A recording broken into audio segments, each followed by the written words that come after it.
Tensions have escalated in southern Syria, where deadly violence between Druze fighters, Bedouin tribes, and government forces has engulfed the Druze majority city of Sweida. Since Sunday, more than 300 people have reportedly been killed, according to security sources, with the Syrian Network for Human Rights putting the toll at 169.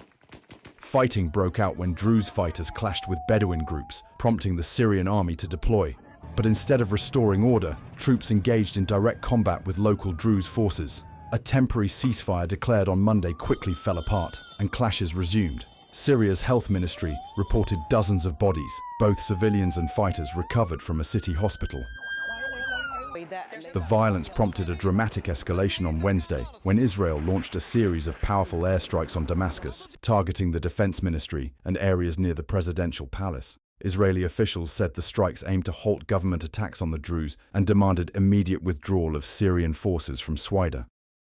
One of the strikes was caught live on television.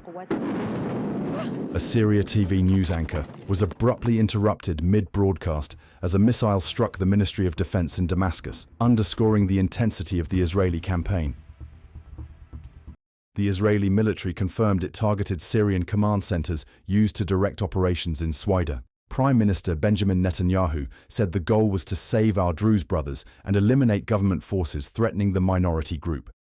Israeli Chief of Staff Eyal Zamir visited the Syrian border for a situational assessment. In his first televised statement after Israeli airstrikes, Syria's interim president Ahmed al-Shara said that protecting Druze citizens and their rights is Syria's priority. Meanwhile, Israeli Druze demonstrators crossed the Golan Heights border fence into Syria in a rare act of solidarity, as fires broke out in open fields and crowds chanted in the Druze village of Maid al-Shams.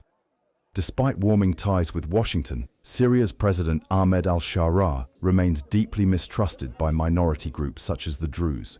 On Wednesday night, U.S. Secretary of State Marco Rubio said steps had been agreed to end the crisis. By Thursday, Syrian state media reported that government forces had begun withdrawing from Sweida under a deal with Druze religious leaders.